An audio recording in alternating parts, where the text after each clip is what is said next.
Kids Playground. Hooray! This is the Darren Harris Podcast. Here's your host, Darren Harris. Hey folks, welcome back to the program. I'm Darren Harris. This is the Darren Harris Show. Today, I am talking about Jason Aldean and the bullshit that he is on. What bullshit is that, you ask? Well,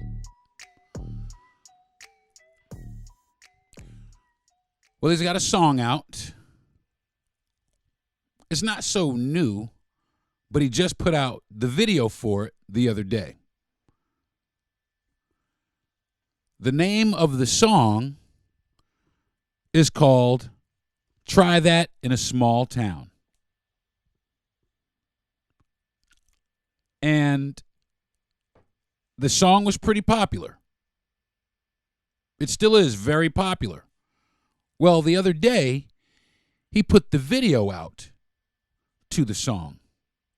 And he shot his video in front of a place where a man was lynched. In front of a courthouse where a man was lynched. A black man was lynched.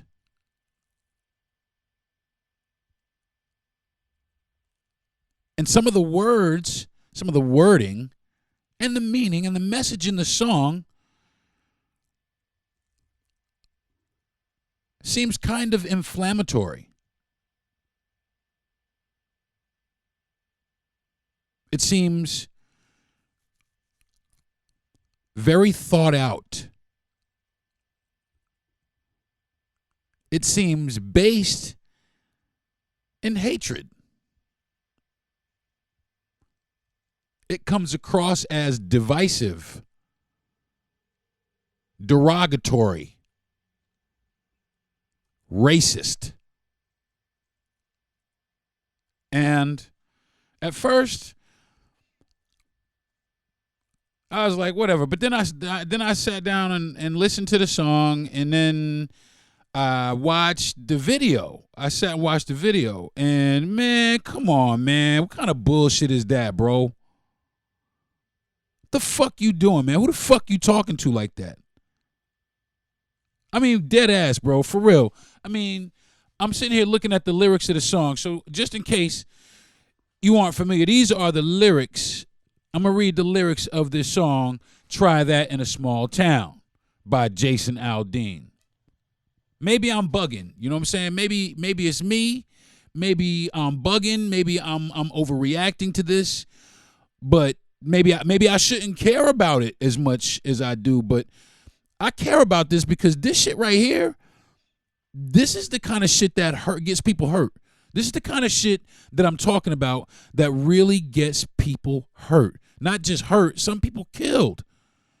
Because people take this shit to heart. Especially motherfuckers here in small towns. I mean, I live in a small town. I mean, who the fuck is he talking to? I mean, who is he talking about? Especially when symbolism is a real big thing. And when you stand and say some shit like try that in a small town while you singing the lyrics you're singing, standing in front of a courthouse where they lynched a black dude, the fuck you think people gonna think, man? The fuck you think people gonna say? And that's what I'm talking about. He did it deliberately. The motherfucker did it deliberately. So I don't care who I know that is a fan. Oh, he's got great. Fuck that dude and his fucking music. Fuck that motherfucker.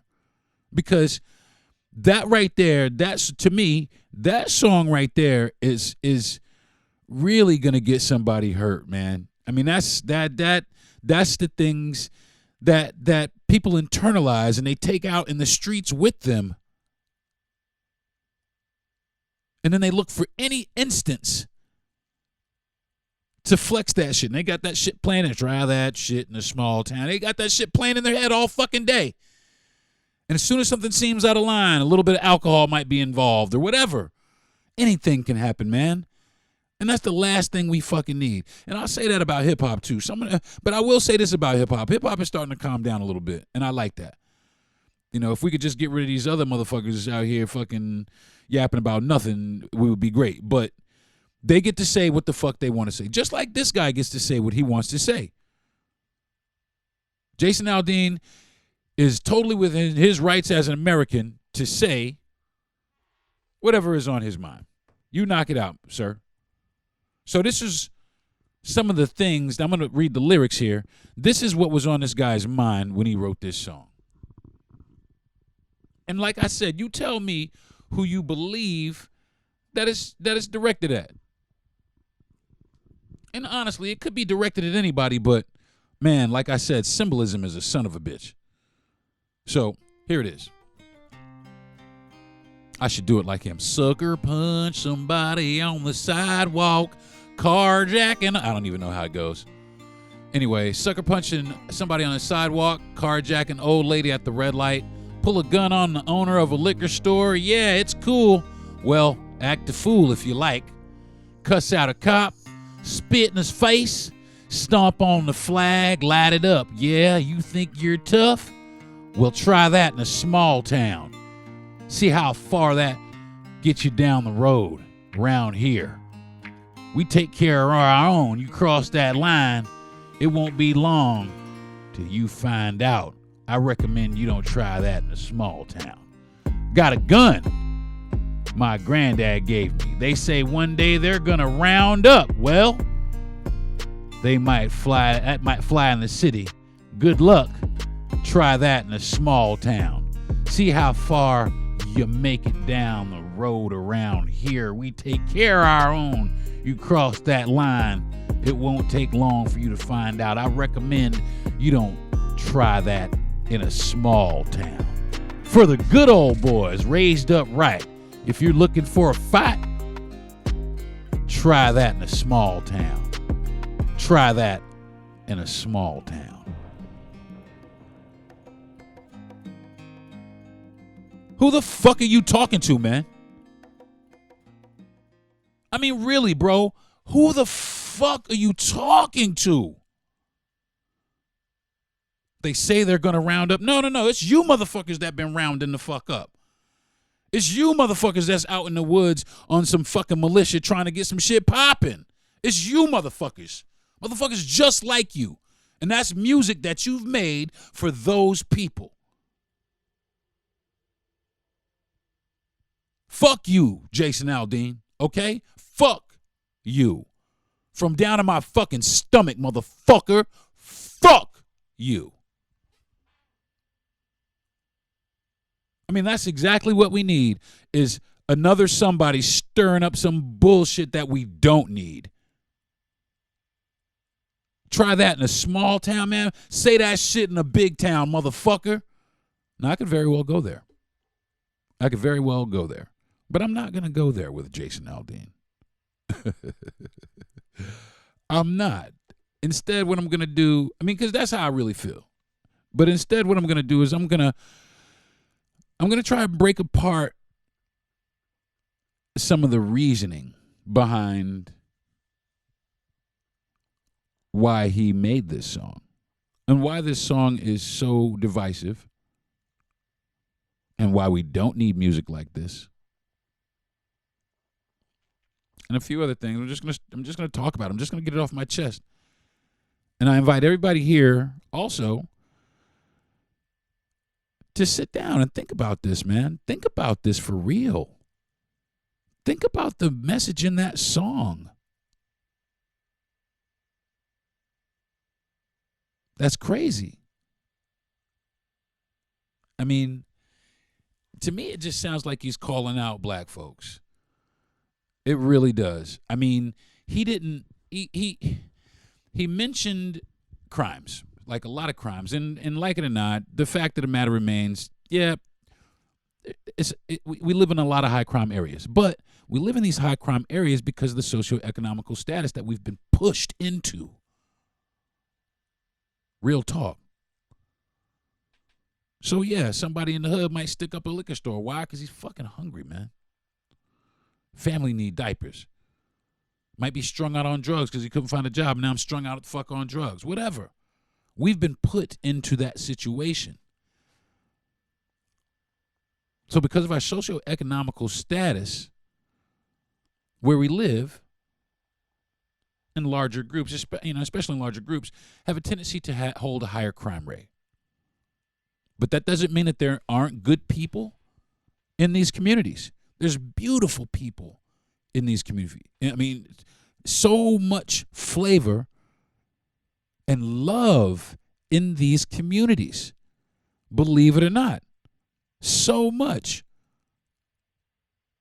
But things like this do happen in these communities. But I'll tell you what else. I'll tell you something that happened in one of these communities that he didn't mention, that he didn't talk about. Something that happened in one of these largely African American communities in Buffalo. When a young white man, walked into a grocery store and shot and killed all those black shoppers. They were shopping for their families. They were minding their business. They weren't doing anything. They were unsuspecting. While this guy sat there and planned and planned and planned and planned to go in there and shoot up a grocery store full of niggers. Start this race war off right. Gonna play our anthem. Try that in a small town.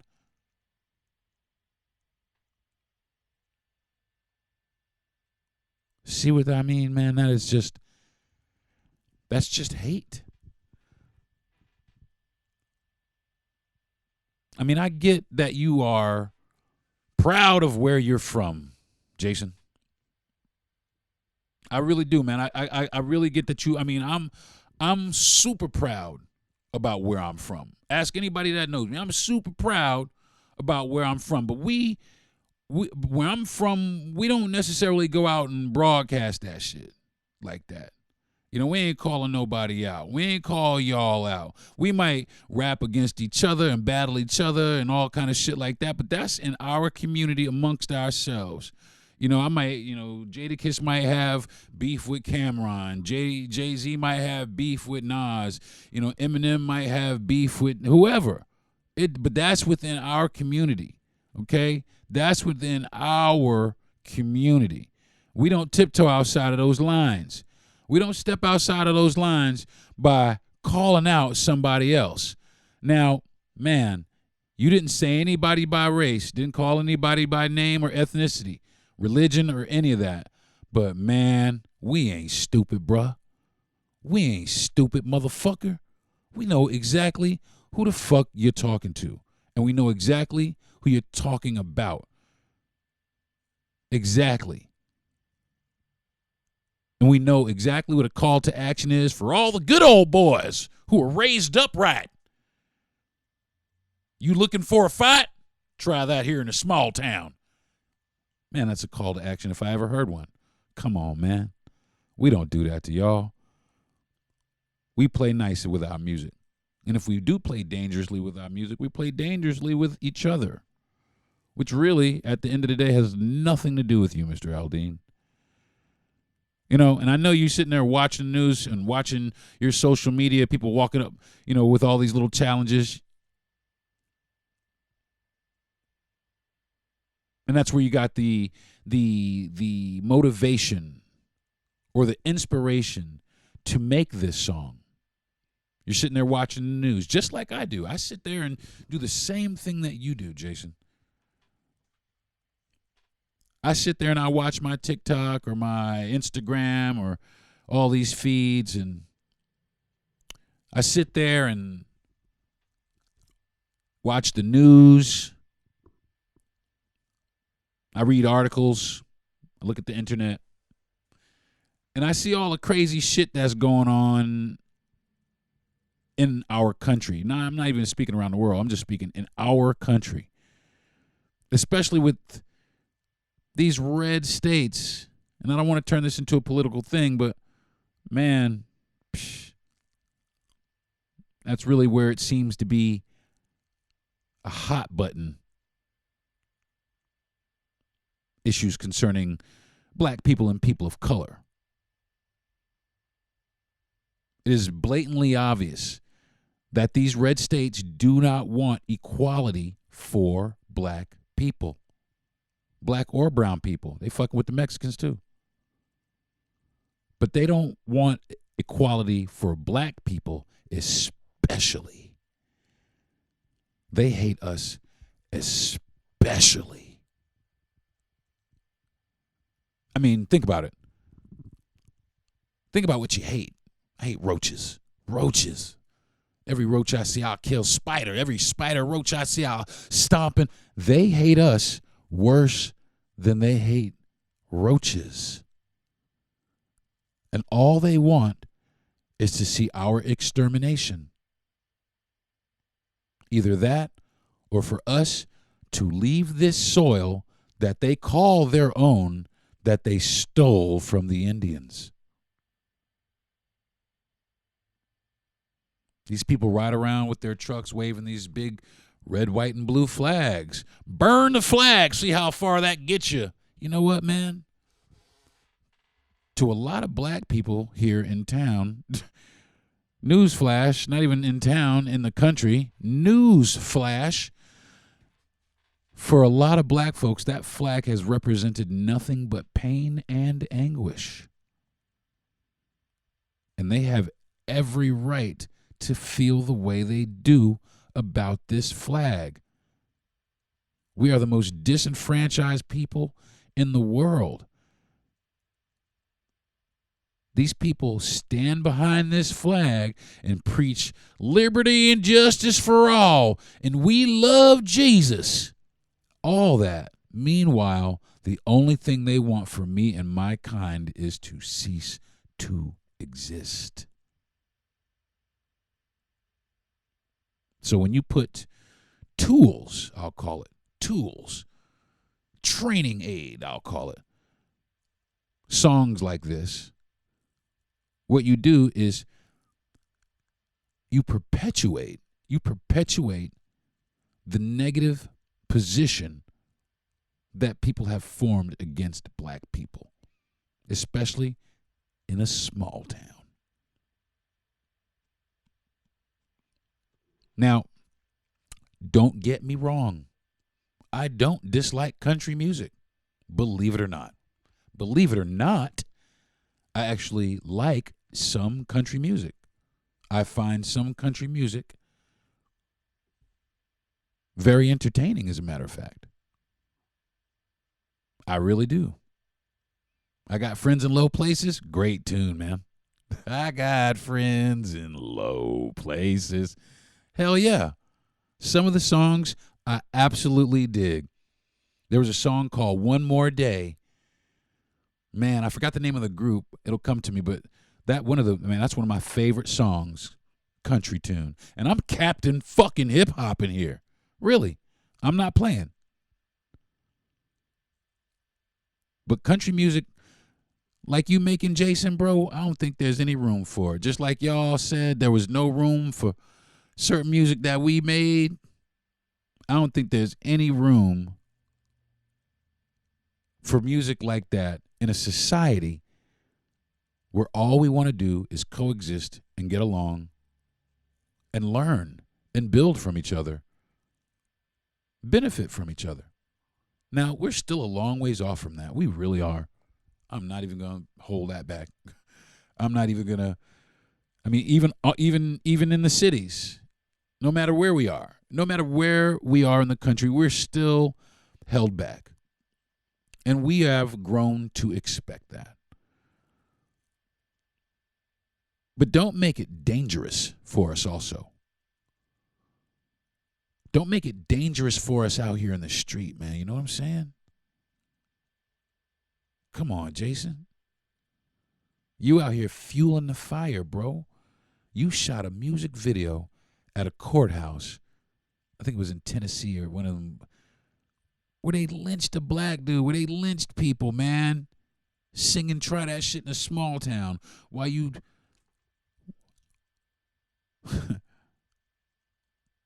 Wow, bro.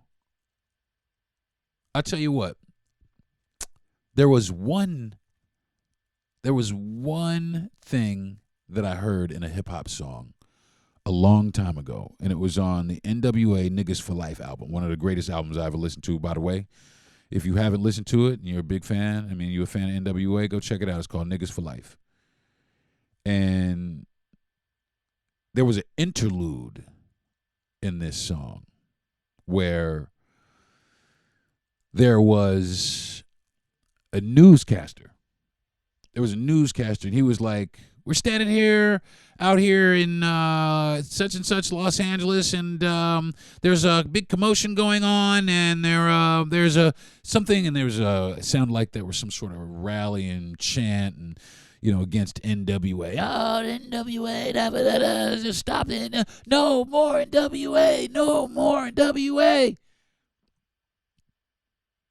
And then the newscaster said, yeah, there appears to be some men standing on top of a building in black hats. What is that? They're opening fire.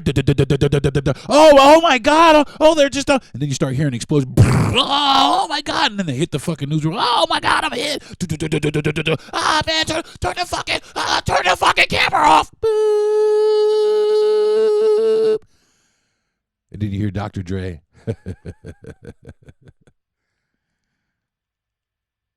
That was the only thing that I've ever heard that was really graphic, especially at that time, really graphic in hip-hop.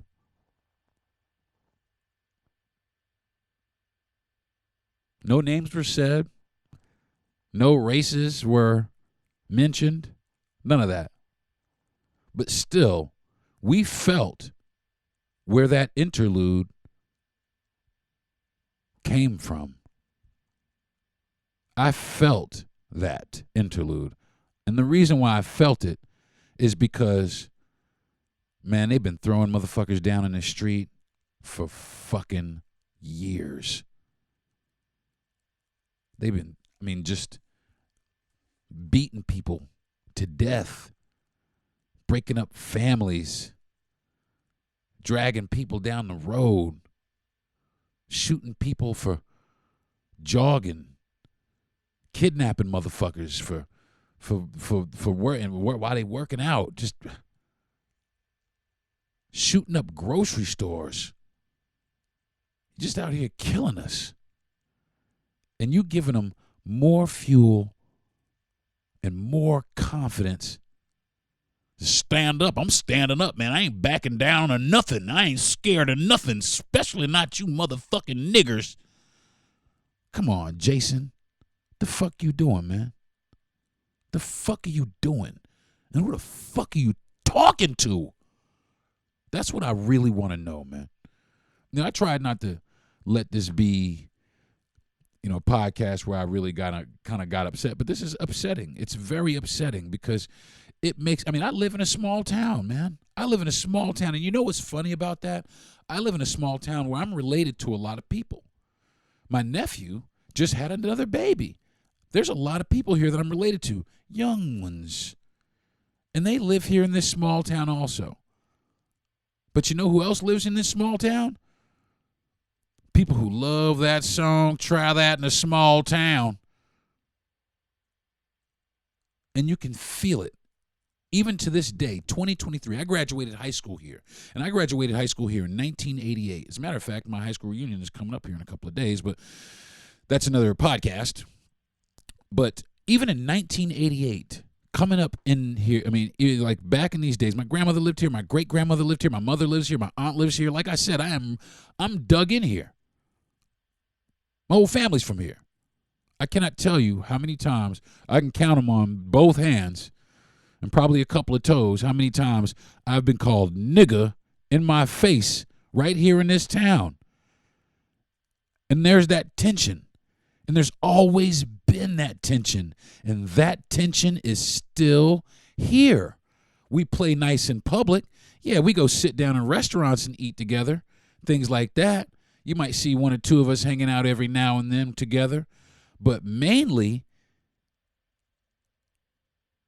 it's still 1856.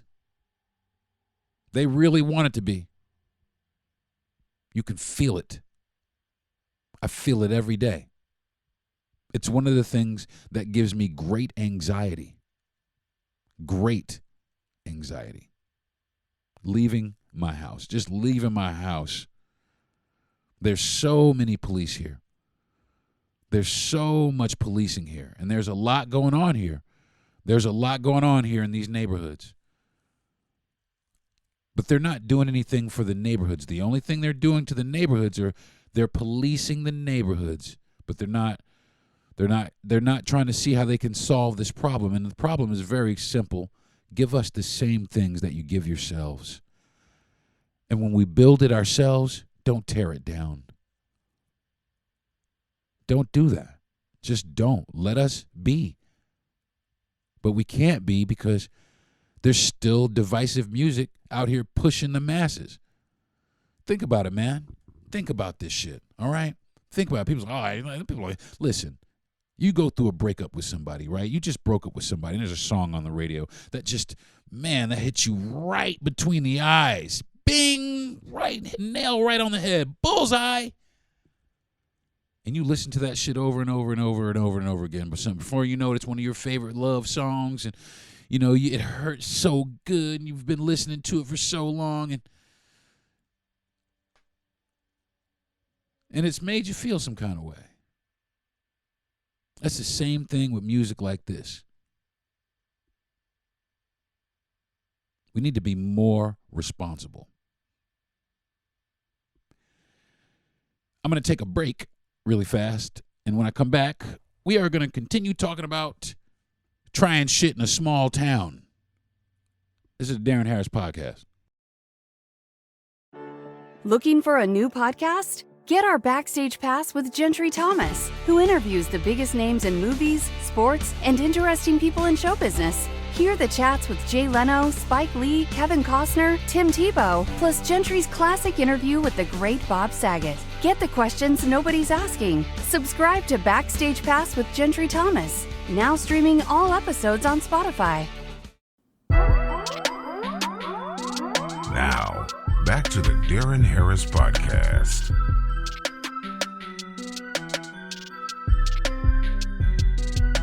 Hey folks, what's up? Welcome back. Talking about Jason Aldean and the bullshit he is on today on the Darren Harris program.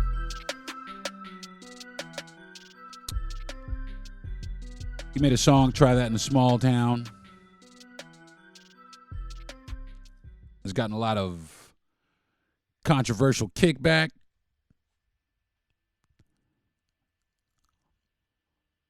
A lot of kickback, as a matter of fact. I want to shout out CMT, Country Music Television. I want to shout them out right now and say what y'all did was absolutely dope, because really what they did is as soon as it came on, they pulled that bitch right off the air. And that behind that, some others have already pulled it off the air. But you can still view it on YouTube if you want to. That's where I caught it. I saw it on YouTube. The official video. I went to the official video because I wanted the official word of what happens in small towns. Well, I'll tell you, Mr. Jason, what goes on here in this small town. And I'm thinking that this small town is like the small town that's right next door to us, to the north, and the small town to the south of us. The small town to the east of us, I believe, is like this too. And the small town to the west of us, I absolutely know is like this. And if it's like this in these small towns, I'm willing to bet it might be pretty similar in the small town that you're talking to. So I'm going to let you know what goes on in this small town, or what has gone on from my own personal experience. I can't speak for anybody else, but these are my own personal experiences that have happened in just this small town. I've been to other small towns where things have happened to me as well. But these are the things that have just happened to me in this small town. From from the things that I can recollect right offhand. And I'm sure there are plenty more that I have suppressed and suppressed. So I went to high school here. I graduated high school here, and I had a couple of good friends. I have a friend named Thomas Handley and another friend named Axel Wan, and my name is Darren Harrison. It was a white guy, a black guy, and a Latin guy. And we hung out all the time. Great friends, man. Great guys. We got in trouble together. Great guys. Well, one night, me, Thomas, and Axel are hanging out, and it's late, and we're hanging out, and we pull into the Crystals restaurant parking lot to get us a few crystals. So a pickup truck with 3 good old boys pulls up next to us, and they're kind of giving us the eye, and I think I come out with some crystal burgers, and we're kind of sitting there, and they're giving Axel some shit, and next thing you know, these guys are trying to threaten Axel. So we get in the car and decide that we're going to leave. So we pull out of the parking lot, and they pull out behind us. And we changed lanes. They changed lanes with us. We changed lanes again. They changed lanes again with us. We sped up a little bit, and they sped up more. And they sped up more, and we sped up a little bit more. And before you knew it, they were chasing us. We were high school kids. These were grown men. 3 grown good old boys on a Friday night looking for some entertainment. And it was 3 high school kids. And they were really looking at me and Axel. They weren't really looking at Thomas. They were really looking at me and Axel. They were looking at me really hard. And they chased us. And they chased us. And they chased us for about 15 minutes, 20 minutes. We were scared. We were screaming, oh, man, we can't get. They were trying to hit us with things. They were trying to run us off the road. All kinds of shit, man. All kinds of shit. And finally, it hit me like a bolt of lightning. I'm related to everybody in this town. I said, drive down Railroad Street. Railroad Street is a street where there was a nightclub called the Electric Eye on that motherfucker where you could get the best pork chop sandwiches in town. My auntie, she used to date a guy who worked at one of these places. And I just told him straight like this. I said, drive to Railroad Street. What? Drive to Railroad Street right now. And these guys chased us, and we turned right down Railroad Street. And they turned down, and we got out the car. We stood there and got out of the car, and they rode right on by us because they had no choice, because they were out of their element, because now they were in my element. They were where my people were in force. And they rode on by, turned on out of there, never saw them again. But I swear that happened to me. And if you don't believe me, I got a couple of friends that can corroborate the story.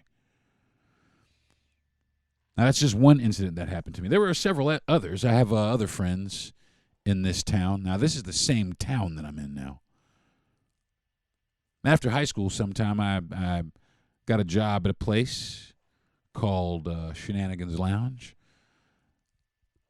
It was a pretty cool place. That I thought about. I never have been inside, but when I understood what was inside, I was like, this is kind of bullshit. Because really what it was a bunch of old, drunk rednecks drinking till they can't stand up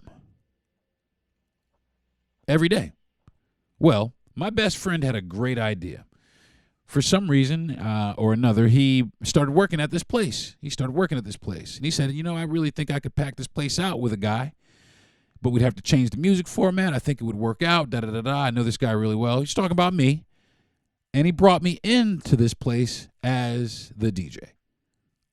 And right off the bat, oh, man, you're going to let a nigger in the bar, man? What's this? What's going on here? And right off the bat, people that worked there were immediately like, oh, this ain't that place no more, which they stood up for me. And we went on to pack that place. And I made some great friends in that place. I made some great friends in that place. I was able to integrate that place. But it really started out with, man, you going to let this boy in here? What you doing, man? This is this is shenanigans. We don't do that in here. And it started out just like that. And it took some time. It took some doing. But we did it. So I met some friends there and had a really good friend named Ron Rouse, really good friend of mine. I had left town for several years after that. And I had come back to town to visit some people, and I was out with my friend Ron.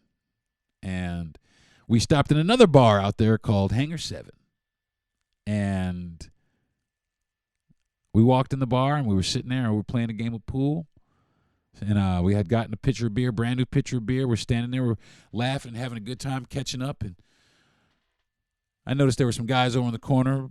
They jumped up and walked. One of them walked over to me, and he said, "Pardon me, but what the hell are you doing in here?" Just like that.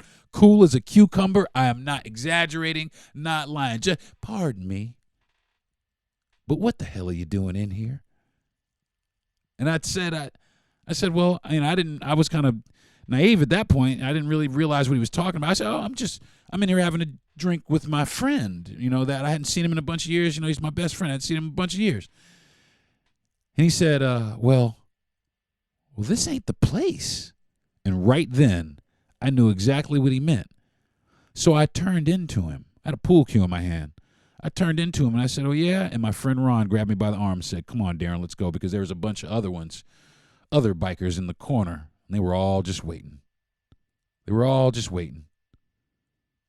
My friend Ron grabbed me and said, "Come on, Deron, let's go." Ron is a white guy, by the way. "Come on, Deron, let's go." And we left. But as we were riding down the road,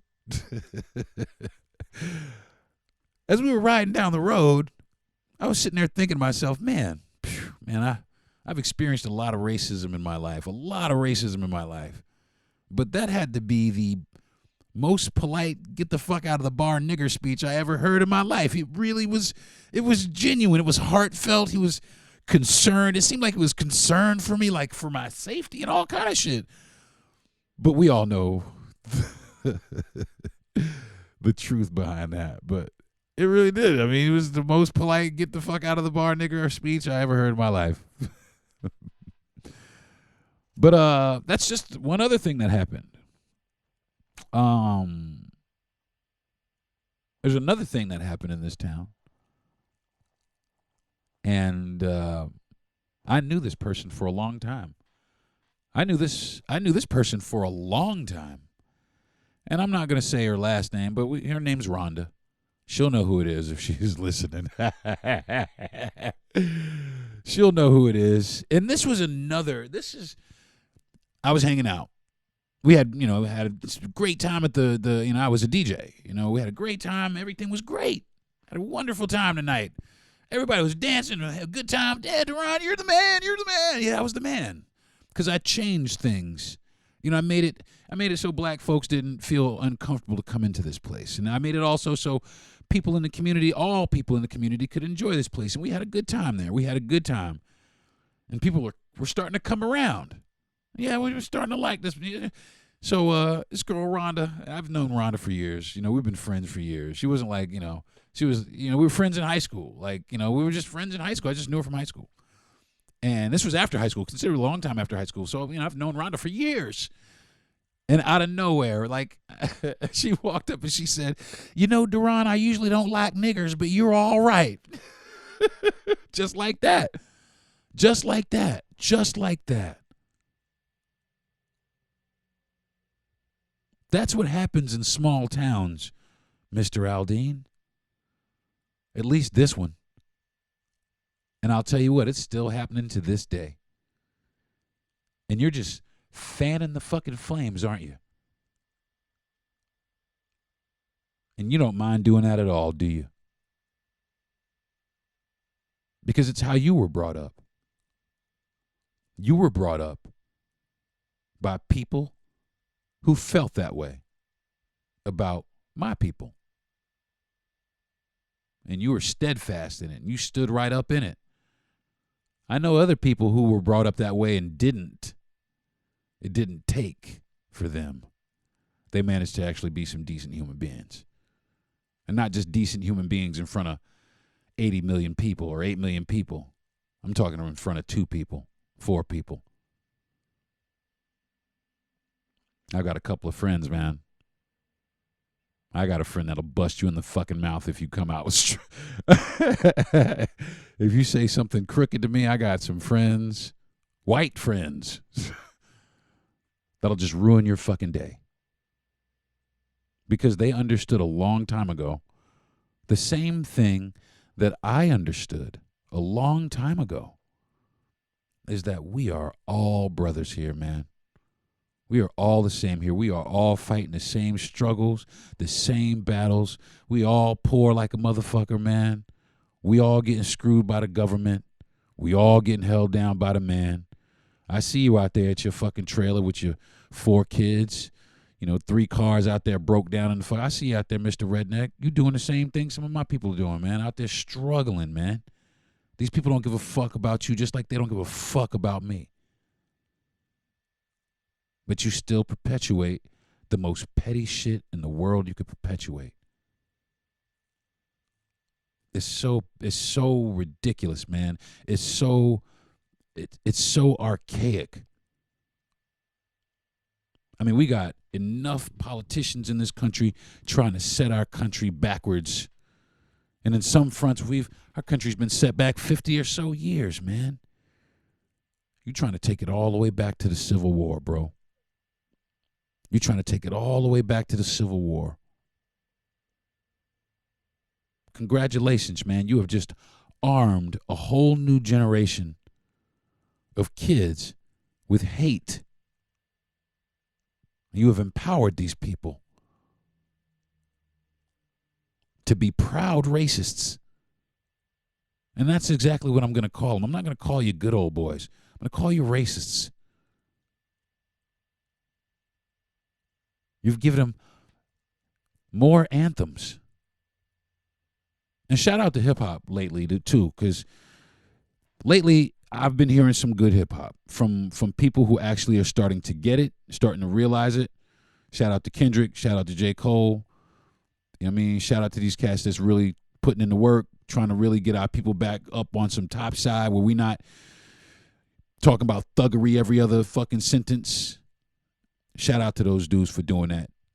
And shout out to the young artists that are following in that footsteps. Shout out to the older artists, Nas and everybody, coming back out with that fire flames, for a new generation, showing them how it's done, showing these young kids, come on, man, we need to push our people up, because obviously there's music out there pushing our people down, trying to hold us down, trying to get us hurt out here. So we need to uplift ourselves, and looks like we need to strengthen our communities. We need to strengthen our communities. Now, this is not a call to action for any type of violence or anything. Let me just put that disclaimer right there in the front. This is not any of that. This is not to be construed with any of that. But black brothers and sisters, we need to get clear on a few things, man. We need to get clear on a lot of things, because you see what's working against us, right? You see what's out here. You see what's out here, right? We need to get clear on a few things. We need to get it clear on unity, man. We need to get clear on, we need to, again, build and protect our own things. Mr. Aldean wants to protect his stuff. Well, you know what? We need to protect our stuff. And history shows that we need to protect our stuff a whole hell of a lot more from you than you need to protect your stuff from us. Look it up. Look it up.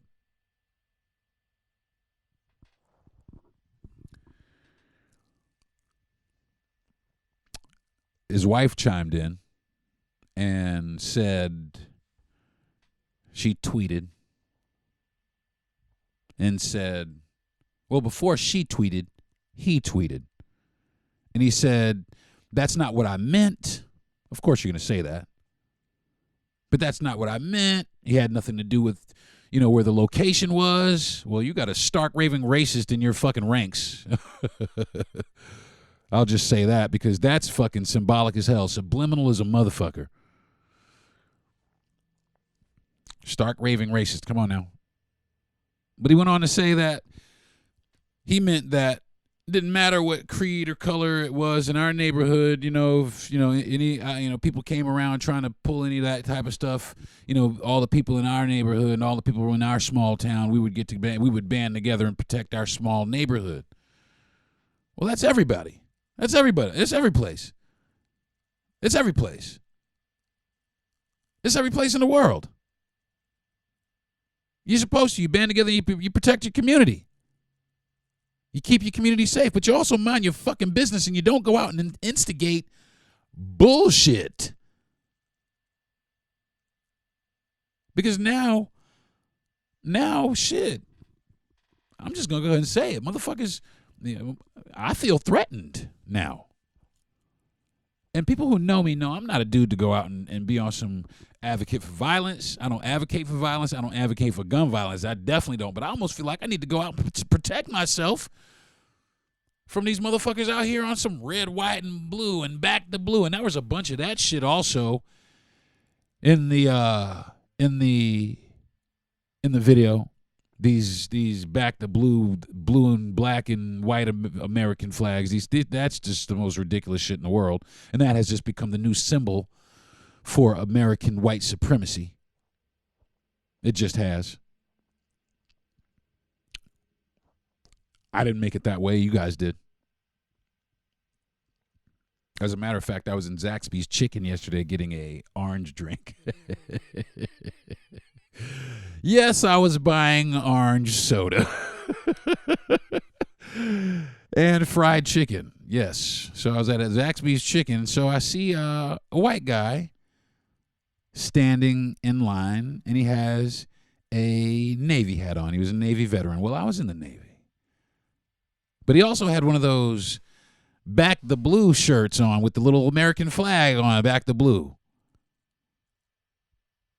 But I was in the Navy, so in my mind, and I'm hoping that in this gentleman's mind, the fact that we were, that we shared that one common bond would get through all of that. Nope, not at all. His wife was very friendly. She smiled at me and waved hi, and she said, "How you doing today?" I said, "I'm good. If I was any better, I'd be twins." And he just was Mr. Longface, and he was older than me. It's not like I was hitting on his wife or anything like that. I'm married anyway, but just had fucking face to the and I said, she told me, "Thank you for your service." I said, "Thank you." And I said to him, "Thank you also, sir, for your service." Yeah. And I stood up in it.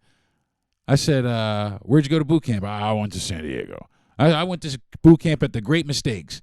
And he just walked off. His wife kind of chuckled a little bit. She found my response humorous.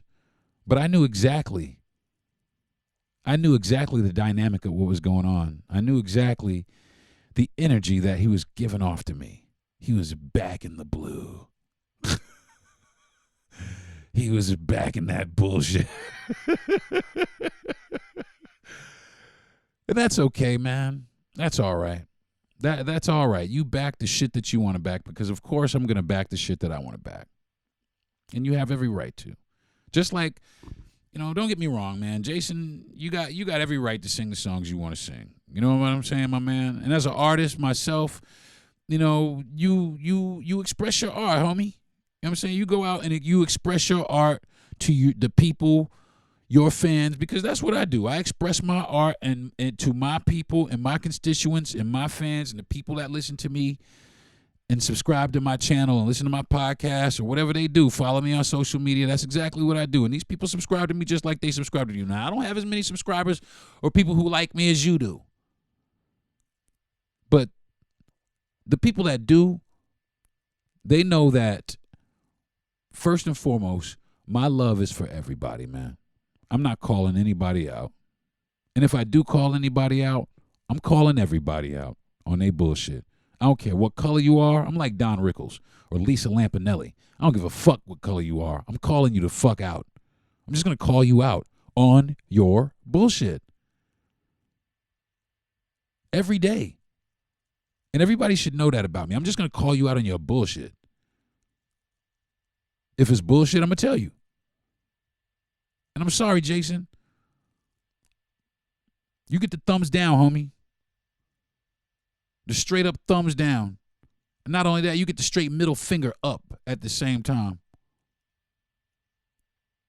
You know what I'm saying? Because that is classless. You talking about in your tweet that such language is dangerous. Yeah, motherfucker, you was the one who said it. I mean, you got everybody up in arms. You got a million motherfuckers, millions of motherfuckers up in arms about it. And you know what my father says? A million motherfuckers can't be wrong. So think about what the fuck you saying, bro. Think about who you saying it to. And I'm sure you willing to back it up because your granddaddy gave you a gun. You're ready, aren't you? They said they were going to rise up. Well, if they rise up, they better not try that in this small town. Who the fuck told you we was rising up? We trying to get a bag, motherfucker. That's all we worried about is getting the bag. We don't give a fuck about y'all, man. We don't give a fuck about y'all. To be honest with you, we care about us. We care about getting our shit together, getting our shit popping. Because you've given us so many years where you've denied us everything. We trying to get our own shit popping, Mr. Aldene. That's what we trying to do. We don't give a fuck about that. Who mobilizing what? For what? For who? Why? For y'all? Fuck that. We just trying to get our shit together. But you putting out music, empowering motherfuckers, making sure that we can't, by any means necessary, on some straight up violence if they have to. It's happened in the past. It happened before. It's looking like they trying to make that shit happen again. But make no mistake about it. All right? Because we don't play that shit in small towns either. With that shit, okay? That's the one thing I've never played in this small town. Every instance of racism that I've told you about in this town, whether it came from a person, you know, a woman, a preacher, there was an incident, actually, that now that I say that, there's an incident with my mother where we lived next door to a preacher. This motherfucker was throwing eggs at my mother because we were the only black family in a white neighborhood. This a preacher throwing eggs at my, that's what happens in small towns, Mr. Aldean. Damn, bro. And you out here fucking fueling that shit, man. You killing us. You trying to kill us on purpose.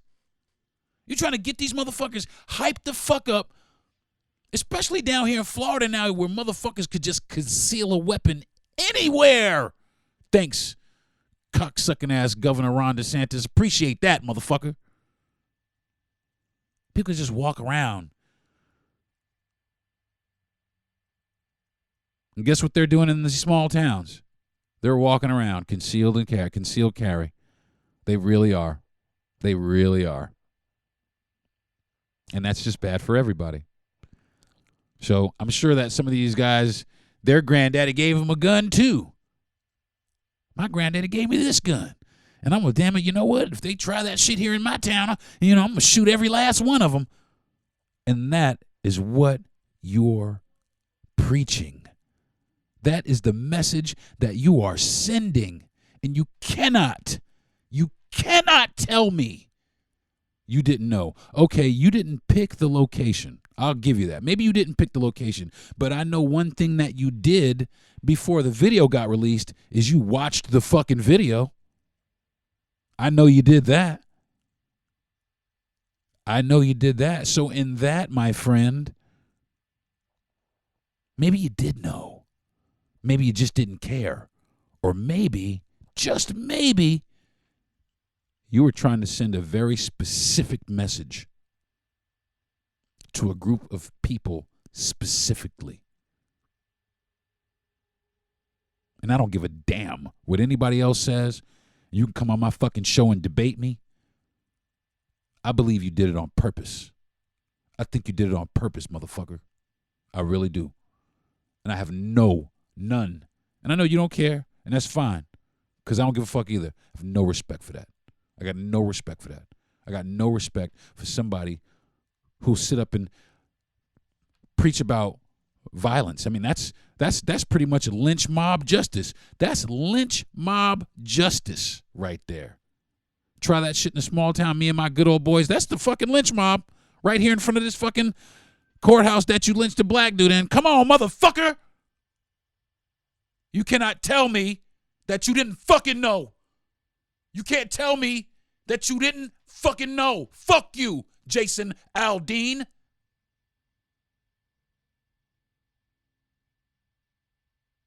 I'm dead ass, bro. It's the most ridiculous shit in the world. If we did some shit like that, the world, I mean, holy shit. I mean, and don't get me wrong. Don't get me wrong. He's getting a little bit of pow. But he's still going to be upheld by his, but they would make sure that we never released another album a day in our lives. Not another stitch of music again.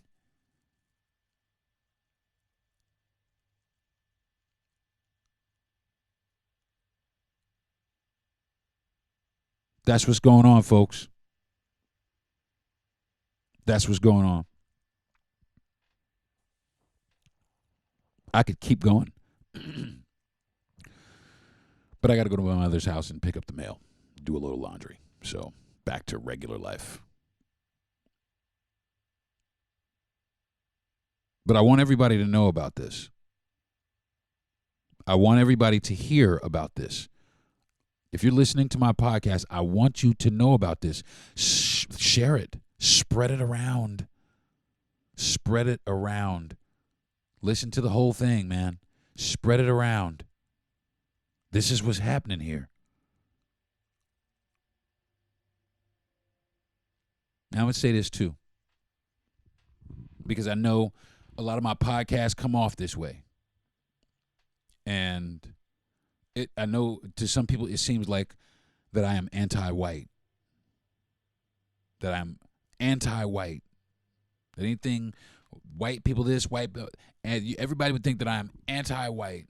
But I am not anti-white. I am just pro-black. And I'm that more than anything else. This has been the Deron Harris Podcast, folks. Thank you for listening. I want to thank my wife and my parents for being the best wife and the best parents that I have. My parents, and I will tell you, I do have some great parents because my parents raised somebody who don't take that shit and will stand up against it. And I'm proud to be who I am. And I'm proud to stand up and take up this fight. I'm proud of this. I'm proud to stand up and challenge any shred of racism towards my people, man. And I don't care who it comes from, including my people. So I want to thank my mom and dad for that. I want to thank my best friend, Jay. Thanks, man. I appreciate you, bro, for producing my show and making sure that I'm on point every week. I want to thank Gentry Thomas, the man who makes all of this possible and allows me to broadcast my message to all of you. And, of course, I want to thank all of you for tuning in every week and listening to my podcast.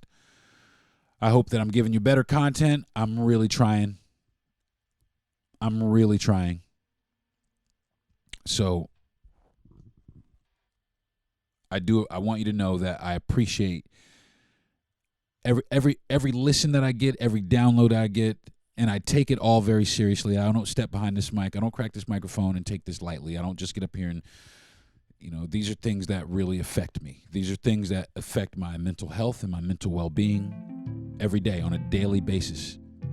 So this is why I talk about heavy subjects. I try and talk about heavy subjects. And trust me, I'll get back to the light shit as soon as I get through this shit. But there's a lot of shit here that's got to be said. And this is what I'm going to do to try and help. This is what I'm doing to try to effect change in a positive way for not just my people, but for all people, man. We don't need shit like this, man. We don't need divisive music like this on any front, on any front. Not hip-hop, not rock and roll, not country, not folk music, not fucking house music. Could you imagine some hateful house music? That would just be some hateful house music. I'm going to write a joke about that. This has been the Deron Harris Podcast, folks. Thank you for tuning in. Join me next week when I'll be talking about God knows what. Peace. You've been listening to the Deron Harris Podcast. Subscribe to the show, give a good rating, and everything you need to know is at DeronHarris.com.